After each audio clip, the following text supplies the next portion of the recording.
بسم اللہ الرحمن الرحیم۔ دوستوں، آج میں ان نوجوانوں سے جو اس وقت NTS کے ٹیسٹ کی خاص طور سے میڈیکل کالج کے لیے جو تیاریاں کر رہے ہیں ان کو میں بتانا چاہتا ہوں کہ وہ اس پوری تیاری میں جس قدر بھاری فیسوں کو ادا کر چکے ہیں،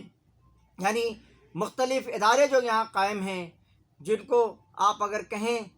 تو لوٹ مار کے ادارے کہا جاتا ہے، لیکن حقیقت یہ ہے کہ یہ ادارے جو ہیں یہ نہ صرف جو ہیں میڈیکل کالج کے بچوں کو پڑھاتے ہیں، بچے اور بچیوں کو، ان سے یہ جو ہیں وہ میڈیکل کی تعلیم میں سیٹیں حاصل کرنے کے لیے انہیں بہت مختلف طریقے بھی بتاتے ہیں،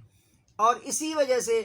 اس وقت جو صورتحال کراچی میں ہے وہ تقریباً ایک بہت بڑی تعداد جو ہے میڈیکل کالج کا امتحان دیتی ہے، لیکن اس میں بھی ایک بہت باریکی یہ پیدا ہو جاتی ہے کہ کراچی کی سیٹیں جو مختلف اداروں میں تھیں، جو اس وقت جو گاؤں میڈیکل کالج اور سندھ میڈیکل کالج اور ڈینٹل کالج جو ہے یہ تین بیسکلی، اور یہ تین کالجوں میں جن سیٹوں پہ بہت زیادہ کمپٹیشن ہوتا ہے ان میں 650 اور 700 کے قریب سیٹیں ہوتی ہیں، لیکن ہزاروں کی تعداد میں 15 سے 20 ہزار بچے اور بچیاں جو ہیں وہ اس ٹیسٹ کو دیتے ہیں۔ اس ٹیسٹ کی کچھ ایسی چیزیں بھی ہیں جو ماضی میں کھل کر سامنے آتی رہی ہیں۔ پہلی بات تو یہ کہ اس ٹیسٹ کو دینے والے بچے اور بچیوں کے ساتھ ایک ظلم یہ بھی ہوتا ہے کہ NTS والے جو ہیں وہاں پر بھی یہ اطلاعات آتی رہی ہیں کہ وہاں بھی ان کی جو ڈگری ہیں، ان کی جو پرسنٹیج کی جو لائن بنائی جاتی ہے اور پرسنٹیج کی جو میرٹ بنایا جاتا ہے اس میں بھی بہت حد تک گڑبڑ ہوتی رہتی ہے۔ لہٰذا اب حکومتوں کو یہ بات بھی معلوم ہونا چاہیے کہ وہ ایسی حرکتیں نہ کریں، لیکن میں بچوں سے یہ بات کہنا چاہتا ہوں جو NTS کا ٹیسٹ دے رہے ہیں، میڈیکل کالج میں کوالیفائی کرنے کے لیے جو ٹیسٹ دے رہے ہیں، انہیں ایک بات کا بہت اچھی طرح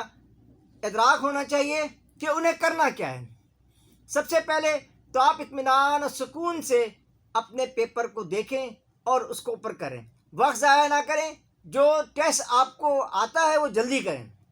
اور جو ٹیسٹ آپ کو نہیں آتا اس کو آپ چھوڑتے چلے جائیں، تاکہ آپ کی ٹائم جو ہے وہ زیادہ سے کم وقت میں آپ زیادہ سے زیادہ سوالات کو حل کر سکیں۔ یہ پہلے تو یہ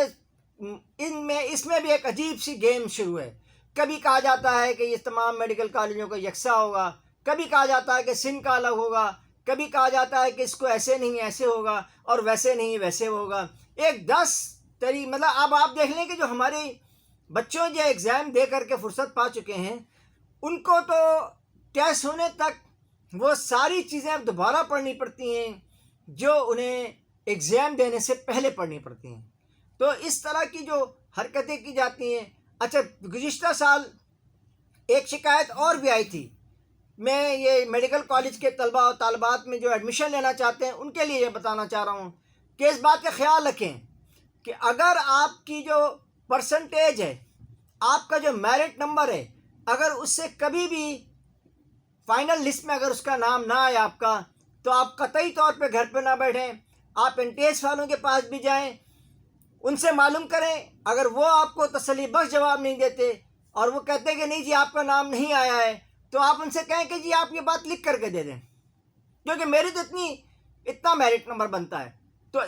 یہ ان سے لکھ کر کے لے لیں، اور اسے آپ فوری طور پہ کورٹ پہ جائیں۔ کورٹ میں جانے میں کوئی مشکل نہیں ہو رہی ہوتی،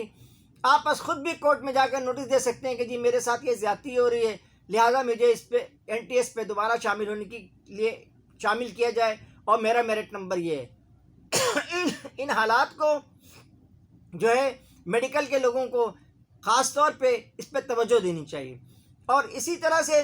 آپ بڑے اطمینان اور سکون کے ساتھ اپنے ٹیسٹ کو بھی دیں، اور چیٹنگ کرنے کی اجازت نہیں ہوتی ہے، لیکن چیٹنگ کرتے رہیں گے تو آپ کا ٹائم جو ہے نا وہ ضائع ہوگا۔ میں نے یہی دیکھا ہے کہ وہ کسی ایک سوال پہ بچے اٹک جاتے ہیں تو وہ اس پہ چیٹنگ کرنا شروع کر دیتے ہیں، ادھر پوچھ رہے ہیں ادھر پوچھ رہے ہیں۔ نہیں، آپ پہلے نہ آپ کسی کو بتائیں نہ آپ سے کوئی پوچھے، یہ پوری صورتحال آپ کے سامنے ہونی چاہیے۔ ایک جو اس میں بہت امپورٹنٹ NTS میں جو میں کہنا چاہوں گا، وہ ہماری حکومتوں کو ہی معلوم ہے، وہ بھی جانتے ہیں کہ یہ سب کچھ کیسے ہو رہا ہے۔ یہ جو بڑے بڑے ٹیوشن سینٹرز ہیں انہوں نے کسی نے 50,000 رکھی ہوئی ہے، کسی نے 60,000 رکھی ہوئی ہے۔ آج سے 5 سال پہلے بھی ان کی فیسیں 35,000 اور 40,000 تھیں، اب ان کے 50 60 بڑھتی ہی چلی جا رہی۔ لہٰذا اس کو جو ہے کالجز کو،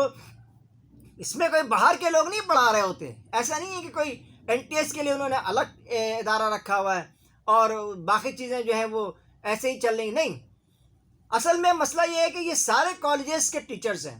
جو مختلف ٹیوشن سینٹر میں بنا کر کے ٹیسٹ کے لیے تیاری کراتے ہیں، NAD کے ٹیسٹ کے لیے، ڈاؤ میڈیکل کے ٹیسٹ کے لیے، اور SMC کے لیے، اور اپنے دوسرے میڈیکل کالجز کے لیے یہ ٹیسٹ کی تیاری کراتے ہیں۔ اس ٹیسٹ کی تیاری میں ایک جو سب سے اہم بات ہے وہ یہ ہے کہ یہ وہ ٹیسٹ وہ لوگ لے رہے ہوتے ہیں جن کو نہ میڈیکل کی تعلیم پڑھانا نہیں ہے،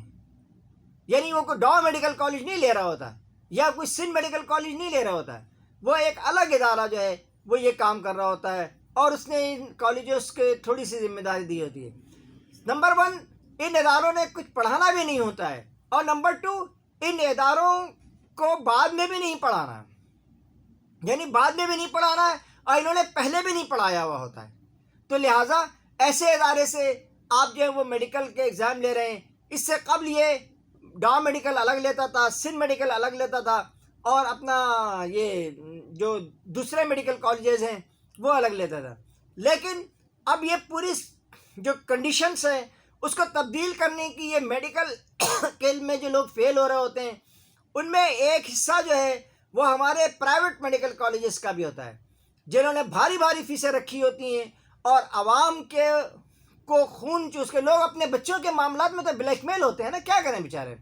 کسی نے 12 لاکھ رکھی ہوئی ہے، کسی نے 15 لاکھ رکھی ہوئی ہے، کسی نے 18 لاکھ لکھی ہوئی ہے۔ میں یہ حکومت سے پوچھتا ہوں کہ وہ کیوں نہیں پوچھتے کہ یہ جو بڑے بڑے اسپتال رکھنے والے لوگوں نے اپنے میڈیکل کالج کھولے ہوئے ہیں، تو ان کا جو ہے ان کے تو اسپتال جو ہے وہ خود جو یہ آغا خان اسپتال ہے، یہ آپ کا جو لیاقت نیشنل ہاسپٹل ہے، یہ جو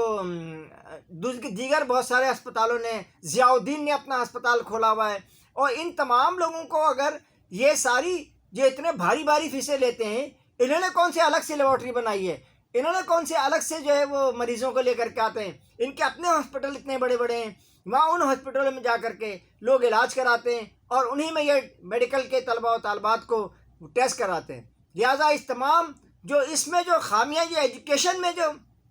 لوگوں کے لیے رکاوٹیں ہیں، بچوں کے لیے جو پریشانیاں ہیں، اسے دور کیا جائے، اور یہی اس وقت جو ہے بہت اہم ہے، تاکہ وہ بچے، یہ ہمارے حکمران یہ کہتے ہوئے تو آپ کو نظر آتے ہیں کہ ہم عالمی معیار کی تعلیم کو کوشش کر رہے ہیں، تو عالمی معیار کی تعلیم اپنے بلبوتے پہ کرو نا۔ یہ پرائیویٹ اداروں کے حوالے کیا ہوا ہے طلباء و طالبات کو، میڈیکل کے طلباء و طالبات کو خاص طور پہ، اور انجینئرنگ کے بھی طلباء کو بھی رکھا ہوا ہے اس طرح سے، لہٰذا اس کو بھی کچھ لگام دی جائے۔ یہ ساری صورتحال اگر حکومت کرے گی تو حکومت ہی کر سکتی ہے، اور اسی کے تھرو یہ ہو سکتی ہے۔ اس کے ساتھ ہی جو ہے میں ایک مرتبہ پھر یہ کہوں گا اپنی ویڈیو کے لیے کہ جو ہمارے نوجوان ہیں، جو ہمارے بڑے ہیں اور ہمارے چھوٹے، وہ ہمارے چینل کو سبسکرائب کریں اور ہماری بیل آئیکن کو ضرور ہٹ کریں اور کمنٹس بھی لکھیں، اور ساتھ ہی میں یوٹیوب کا بھی آپ بھی شکریہ ادا کریں، اور ہم بھی کرتے ہیں کہ انہوں نے بے انتہا ہمیں سہولتیں دیں تاکہ ہم اس طرح کے موضوعات پہ ایک مرتبہ آپ سے پھر کھل کر بات کر سکیں، اور ان باتوں کو آپ تک پہنچانے کا بھی وہ کام انجام دے رہے ہیں۔ اس کے ساتھ ہی قاضی جاوید کو اجازت دیجیے۔ اللہ حافظ۔